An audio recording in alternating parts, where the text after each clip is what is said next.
Hello दोस्तों, कैसे हैं आप लोग। आज हम उन बच्चों के लिए बात करेंगे जो 2025 एएलपी एग्ज़ाम में सीबीटी 1 एग्ज़ाम पास करके सीबीटी 2 एग्ज़ाम के लिए क्वालिफाई हुए हैं, जिनका एग्ज़ाम 28 जुलाई को होने वाला है। तो हमारे कुछ दोस्त हैं, ये नितिन भाई हैं जो कि मुंगेर बिहार से हैं, मैं झारखंड धनबाद से हूँ, ये हमारे आशुतोष भाई हैं जो कि राजस्थान, और ये हमारे हरी भाई हैं जो कि भभुआ के रहने वाले हैं, बिहार।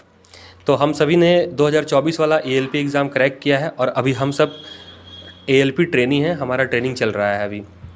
तो हम उन बच्चों के लिए बात करेंगे जो बच्चे इस बार 2025 का सीबीटी 2 देने जा रहे हैं। कैसे उनको बचे हुए दिनों में, या 15 दिन बचा हुआ है, तो कैसे उन दिनों में अपना वो तैयारी को बूस्टअप करेंगे ताकि अच्छे से अच्छे स्कोर कर पाए और साइको के लिए क्वालिफाई हो जाए, मेन रिजल्ट में भी उनका नाम आ जाए। तो सबसे पहले हम अपने सबसे अनुभवी दोस्त जो हमारे हरी भाई हैं, जो बिहार से हैं, उनसे हम पूछेंगे कि आप बच्चे को क्या सलाह दीजिएगा कि वो इन बचे हुए दिनों में अपनी तैयारी को बूस्टअप करके अपना रिजल्ट क्लियर करें। बताइए हरी भाई। हेलो दोस्त, सबसे पहले मैं बता दूं, मैं Hari Kumar assistant loco pilot training में भी कर रहा हूं और 2024 से मेरा बैच है। 2025 में आप लोगों का बैच है, सीबीटी 1 आप लोग क्लियर किए हैं, इसके लिए तहे दिल से कंग्रेचुलेशन मैं देता हूं आप लोगों को। सबसे पहले आपका लास्ट 15 दिन बचा है, उसके लिए आपको सबसे ज़्यादा से ज़्यादा ज़रूरत है कि सबसे ज़्यादा बच्चों का क्वेश्चन रहता है कि मैं ट्रेड कैसे तैयारी करूं, क्योंकि ट्रेड में मैक्सिमम 50% बच्चे फेल हो जाते हैं, ये आपको भी पता होगा। अच्छे अच्छे स्कोर्स लाने वाले, जैसे किसी का 90 नंबर आपका पार्ट ए में आता है, लेकिन फिर भी वो ट्रेड में फेल हो जाते हैं। तो ट्रेड का भी बहुत बड़ा रोल है। उसको ये मत सोचना कि अगर 75 नंबर है तो मैं बहुत आसानी से 26-27 नंबर में ला दूंगा, वो बहुत बड़ा टास्क होने वाला है रिजल्ट के लिए। हरी भाई, आप टेस्ट के लिए क्या बोलना चाहेंगे बच्चे को, अब कितना टेस्ट उन्हें देना चाहिए? ठीक है, टेस्ट का मतलब ये गिनती नहीं होना चाहिए टेस्ट। अच्छा। टेस्ट और दूसरी बात, पढ़ाई का मतलब घंटा नहीं होना चाहिए। आप जैसे आपको ये देखना है कि हमको आज का टारगेट लेना क्या है। जैसे आज लास्ट 15 दिन बचा है और आपके पास लगभग, आपको मान लीजिए कि 20 या उससे मैक्सिमम चैप्टर पढ़ना है, तो उसके लिए आपको ये नहीं देखना है कि हमको डेली बाय डेली 10 घंटा पढ़ना है, 12 घंटा पढ़ना है, 15 घंटा पढ़ना है, ये मायने नहीं रखता है। मायने रखता है कि आप एक दिन में कितना चैप्टर पढ़ पाते हैं।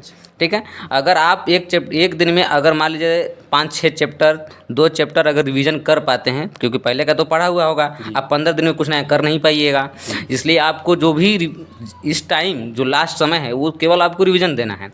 रिवीजन का मतलब है कि एक दिन में 4 चैप्टर, 5 चैप्टर, 2 चैप्टर, अलग अलग सब्जेक्ट और अलग अलग कॉन्सेप्ट के थ्रू आपको ये सीखना है। लेकिन आपको घंटा नहीं गिनना है, आपको एक दिन में आप कितना चैप्टर तैयार कर लेते हैं और कितना आपको करना है, ये उसमें आप 5 घंटा भी कर सकते हैं और उसमें आपका 10 घंटा 12 घंटा भी लग सकता है। तो उससे मतलब नहीं, मतलब आपको ये सुकून होगा कि हमने इतने दिन में इतना मैं पढ़ा हूँ।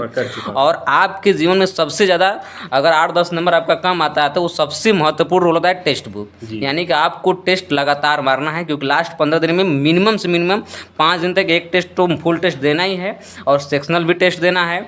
और अंतिम के जो 10 दिन है उसमें कम से कम 2 से 3 टेस्ट फुल मॉक टेस्ट लगाना है। उससे क्या होगा, आपका टाइमिंग, आपका सबसे पहले आपका टाइम आपका कवर हो जाएगा जी।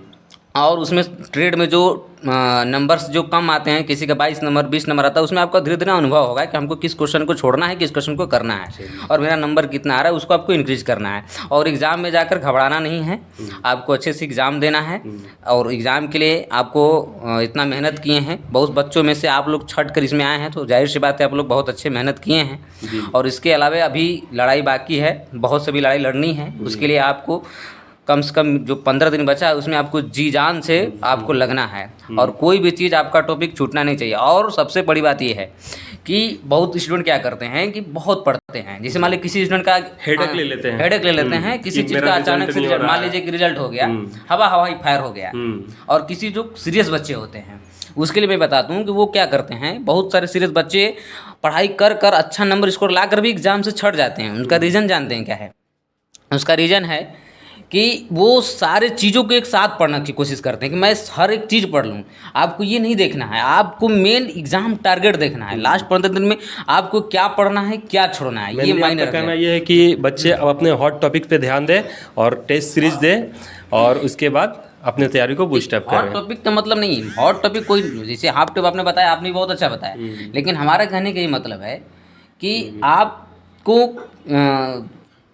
एक मिनट थोड़ा मैं सोच कर बताता हूँ। मतलब ये है कि लास्ट टाइम में अपने दिमाग पे प्रेशर ज़्यादा नहीं डालना, जी क्योंकि आप जितने फ्रेश माइंड से पढ़ोगे उतनी तैयारी होगी नहीं। अगर लास्ट टाइम में अपने दिमाग पे प्रेशर डालेंगे तो आपकी जो तैयारी पहले पढ़ा था ना वो भी खराब हो जाएगा। अच्छा आशुतोष भाई, आप ये बताना कि आपके जब लास्ट के 10 दिन और 15 दिन बचे थे तो आपने क्या स्ट्रेटजी अपनाई थी?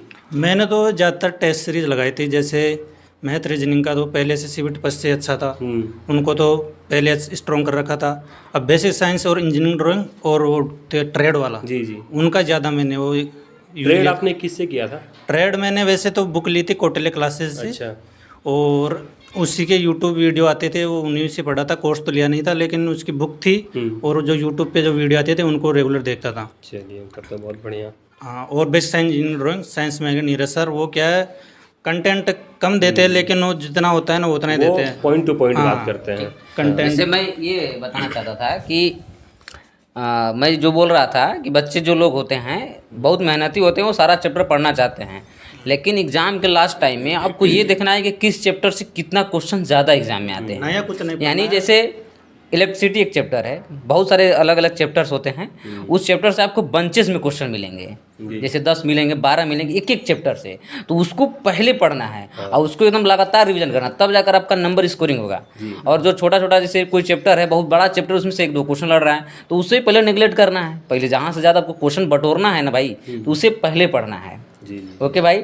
और मैंने भी तैयारी की थी, और ट्रेड बहुत लोग बोलते हैं कि ट्रेड साल भर का कोर्स है, 1.5 साल का कोर्स है, लेकिन आपके अंदर अगर जुनून हो तो आप 2 महीने के अंदर भी आप ट्रेड में नंबर ला सकते हैं। खैर तो बच्चे सभी के पास 25 क्योंकि मैंने भी, मैं अपने अनुभव से बता रहा हूँ, मैं जब पहला टेस्ट मारा था जो ट्रेड में, ट्रेड का बहुत बच्चों का होता है कि ट्रेड मेरे से नहीं हो पा रहा है, मेरा पहला टेस्ट में मेरा -1 नंबर आया था। आप सोच सकते हैं कि मैं 2 महीने में किस हिसाब से मैंने पढ़ा। जी जी ठीक है, तो 2 महीने में बहुत मेहनत की हरी भाई, हमने देखा आपने बहुत मेहनत और की। मैंने, ठीक है आप बोलिए। थैंक यू भाई, बहुत बहुत धन्यवाद हरी भाई, बहुत दिल से और धन्यवाद। ये बात बच्चों को है सलाह देने के कि लिए। लास्ट टाइम में अपने डीमोटिवेट नहीं होने अपने आप को, जैसे आपने कोई टेस्ट ली, सीरीज लगाई, प्रैक्टिस सेट लगाया, उसमें आपके नंबर कम आ रहे हैं तो आप ऐसे डीमोटिवेट हो जाते हैं कि यार हमारे क्या होगा, 15 दिन बचे हैं। उससे डीमोटिवेट मत रहो, आप जो आपको कमी है टेस्ट में उसको देखो, अच्छे से एनालिसिस करो और ज़्यादातर ज़्यादा टेस्ट सीरीज लगाओ आप। और अपना एक्सपीरियंस अपन नितिन भाई ये नितिन भाई, राजा भाई आपको कुछ बताओ आप। मेरा जब CBT 2 का एग्ज़ाम होने वाला था तो मैंने सिलेबस पहले कर रखा था, पर लास्ट टाइम में होता क्या है कि सभी बच्चे नर्वस हो जाते हैं काफ़ी, कि टेस्ट में भी नंबर कम आने लगता है। तो मैंने एकदम बिल्कुल तो मैंने लास्ट टाइम में यही किया था, हमारे 3-4 लड़कों का ग्रुप था, हम सब ने मिलकर टेस्ट मारना शुरू किया और प्रेशर बिल्कुल अपने ऊपर नहीं आने दिया। अगर नंबर कम भी आ रहे हैं तो हमने मतलब कोशिश किया कि उन क्वेश्चनों को टैकल किया जाए जो एग्जाम में पूछे जाते हैं, जो हॉट टॉपिक होते हैं। जैसा कि सर हमारे आशुतोष भाई ने बताया कि नीरज सर जो है उनका हॉट टॉपिक किया हमने कवर, तो उससे काफ़ी हमें मदद मिला। आपने साइंस मैगजीन से? जी, मैंने भी नीरज सर से ही किया था और टेक्स्ट बुक से टेस्ट मांगे किए थे हम। अब हमारे नितिन भाई हैं जो बिहार से हैं, ये कुछ बताएंगे, अपना एक्सपीरियंस बच्चों को साझा करेंगे। हेलो गाइज, मैं Nitin Kumar Singh, assistant loco pilot. मैं भी जैसे हरी भाई ने बोला और आशुतोष भाई ने बोला उस तरह ही ज़्यादा से ज़्यादा मॉक टेस्ट लगाइए, जिससे आप जिसे मॉक टेस्ट लगाने के बाद उसे एनालिसिस कीजिए। जितना ज़्यादा एनालिसिस कीजिएगा उतना आपको फ़ायदा आएगा। और अभी नया टॉपिक मत पढ़िए, जो आपने पढ़ा है वही अभी तक पढ़िए और उसी पे आगे कीजिए। Thank you.